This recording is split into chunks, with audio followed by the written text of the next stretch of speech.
guys, and welcome to How's It Rate. My name's Chico and I'll be your host today. Today I want to do something a little different. I always get notifications of new subscribers, and maybe I don't know how to do it or whatever, and if anybody does, please let me know.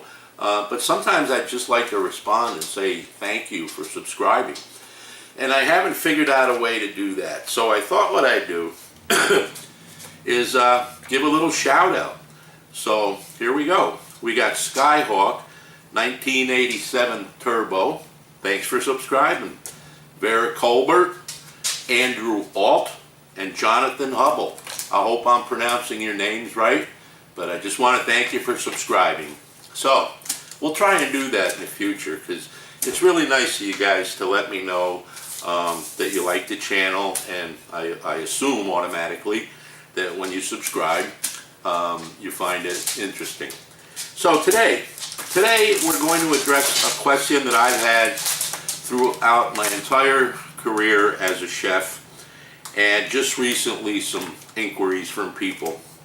And that is, number one, the value of using dry beans. Is it worth it? And number two, how do you do it? A lot of people are having trouble doing their dried beans. So what I've got here today is I've got two 12-ounce bags of small red beans. And you can find these in any grocery store, and they're usually very inexpensive. And just to tell you, these were $1.12 for 12 ounces. Now everything's gone up. I mean, it's ridiculous. I used to be able to buy one of these for 35 cents, and that wasn't long ago. But it's still a value, and the end result tastes better than the stuff you buy in a can. And you don't get that slimy juice that comes in the can. Some people use it, some people don't. But it's just, it's not as good as when you get these beans and you rehydrate them in the proper manner and you use them that way. So the video after this is going to be a chili that I'm going to make, and it's going to be a 2-alarm or maybe even a 3-alarm chili, because I like my food hot. And I don't know if Rufus does, but I think so. He's had a couple of spicy things and he seems to be okay with them, But in any case, the first thing you do when you get your beans is you put them into some sort of a container. And the first step is actually to inspect them for foreign objects. And when I mean foreign objects, I mean little stones, maybe beans that are just really, really nasty looking, which there usually aren't many of those. But normally for stones, foreign objects, anything that's not a bean. So what I do is I empty them into a colander here, which I'm going to be using to rinse and everything. But what I'm going to do right now is I'm going to go through these beans and check for stones or pieces of wood or anything that might have gotten into the beans when they were processing them. This is a lot simpler than it sounds. What I do is I use like a pizza pan or something like that, and I'll pour these into the pizza pan. Now this amount of beans might be 2 or 3 different times that I have to do it. But what that does is it spreads them out and they won't fall on the floor. You can't spread them out on the counter, they'll be all over your floor, and whatever pet you have will have a blast, and God knows what else that likes dried beans. But put them out in a pizza pan, sift through them visually. Alright, I'm not going to bore you with showing you that. I mean, you can just picture it. A nice pizza pan, pour a few in, go through them, make sure there's no rocks. You don't want to have that in your final product. And that is step one. Now I'm going to do that off camera. And the other thing I'm going to do off camera is I'm just going to take those beans after I go through them for foreign debris, and I'm going to put them in this little thing, which is the other half of this neat little colander I got. That is step one. Then we're going to rinse them, and we just want to rinse them under cold water to get any dust off, anything like that, okay? And then you just let them drain, so that the rinse water goes away. And the step after that, which I am going to show you, is the soaking period. There's a couple of different schools of thought on whether you should soak them or whether you should boil them and then let them soak a little bit. The hurry up way is to put them in boiling water and soak them for about an hour. I don't like that way. I think the old way works a lot better. So let me go sort through these, pick out anything that doesn't belong in there, rinse them off, and then I'll be back. See you in a little bit. Alright, I'm back from that tedious task of sorting through the beans.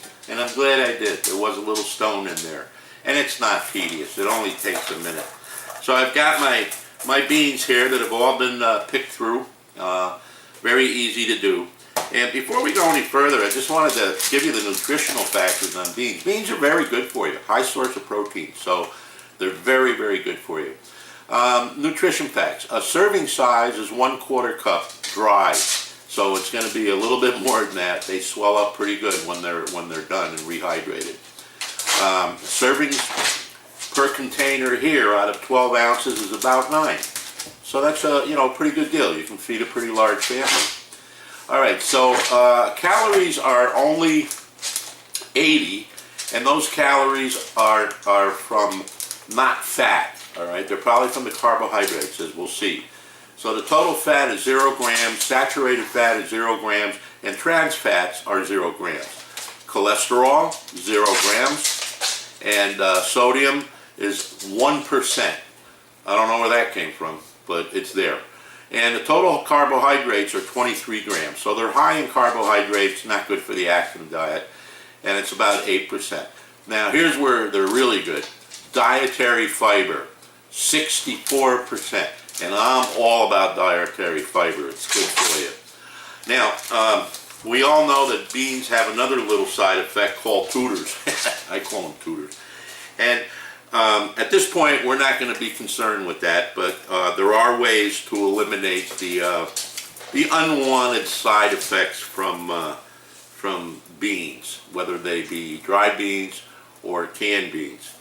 Now, personally, I don't live with anybody, and I have a good chuckle with it, so, Rufus kind of looks at me funny, and we definitely don't give him any beans because he has enough problems without them.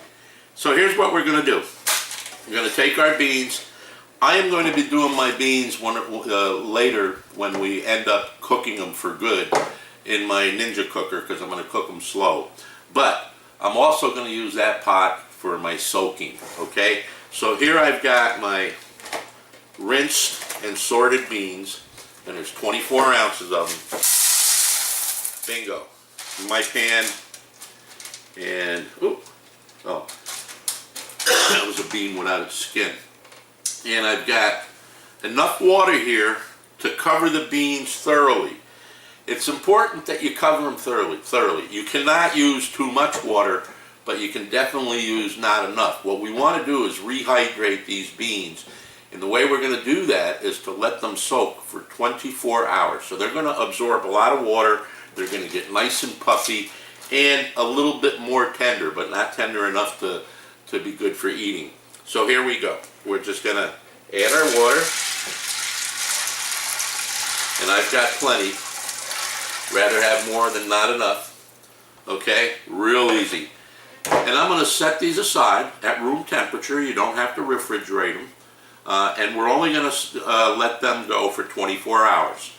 So, and if you go over 24 hours, not a problem. Just don't let them go so long as they start sprouting, and believe me, they will if you leave them in there long enough. So 24 hours, magic number. I'll see you after 24 hours and we'll move forward. Well, there's my little Rufus, all tired out from a day of chasing butterflies and squirrels. It's his favorite chair. His meds make him a little tired, but he deserves a good rest. He's a good little boy, aren't you, buddy, huh? Alright, I'll let you sleep. Alright, our beans have been soaking for 24 hours, and they've absorbed a lot of the liquid that we had them in. And they've just about doubled in size. Maybe not quite, but almost doubled in size. And at this point, they're much more tender than they were when we started. And I don't know if you can see it right here, but the liquid has turned into like a brown liqueur from the soaking the beans. Now, that liquid I'm going to drain right now, and I'm just going to reserve it to show you. I'm not going to keep this liquid. So I'll be right back after I drain them. Okay, I'm back from draining the beans, and I wanted to reserve the liquid from the beans only for one purpose. I'm not going to use this, but I just wanted to show you two things. Number one, this container was full of water when I poured it on the beans yesterday. So you can see that it's almost half gone. And that water has been absorbed by the beans. They are nicely hydrated at this point. The other reason I wanted to show it to you is to show you the liqueur that they produced. It's almost the color of a dark wine. Now, a lot of folks will tell you they use this liquid, not to discard it. I found that a lot of the bitterness problems that you can encounter when cooking these beans comes by using this liquid right here. So there's plenty of flavor left in these beans. And I, for one, I mean it's up to you, I do not use this liquid. I discard it. So I poured it in here, and I'm going to get rid of it. And this is our finished product. Okay, remember, all we used is water, no salt. You don't want to add salt to the water when you're doing this. We're going to season the beans later. And I just want to show you what we've got. Now you can see that's a nice amount of beans. And I am going to be using these beans to make chili. And these are completely ready and able to be put in our pot and slow cooked to make our chili. You can use these beans for other purposes. You could cook them on their own right now. And when you cook the beans, you want to put them in a pot with some water, and you want to simmer them. You don't want to bring them to a boil. You want to bring them to a nice simmer and let them cook continuously, stirring occasionally. Make sure you don't stick them to the bottom. That'll also contribute to bitterness. But you want to cook them slowly on a simmer. And every once in a while, you'll pick one up with a spoon and see what it feels like. And you want to cook them to that nice, tender consistency.